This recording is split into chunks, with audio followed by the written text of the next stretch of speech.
అబ్బా, ఈ ఎండకి షర్టు తడిసిపోతుంది, ప్యాంటు తడిసిపోతుంది. ఈ వేడికి 2 బీర్లు వేసుకుంటే చల్లగా నిద్ర పట్టుద్ది. మన దగ్గర పైసలు లేవు, ఎవరికి ఫోన్ చేయాలా? శివాజీ గడికి ఫోన్ చేద్దాం.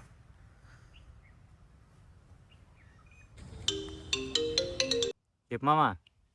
హలో మామా, బయట వెదర్ చాలా వేడిగా ఉంది, చెరోకు బీర్ వేసుకుందాం, వచ్చేసి నువ్వు. అవునరా, ఎండ చాలా ఎక్కువగా ఉంది. ఈ టైంలో 2 బీర్లు చల్లగా వేస్తే ప్రశాంతంగా నిద్ర పడుద్ది.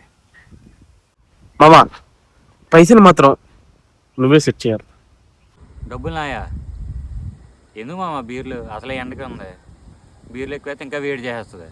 చల్లగా కూలింగ్ కూడా తాగు, తెల్లారులు అలా నిద్రపోవచ్చు. నీ మేలుకు కూడా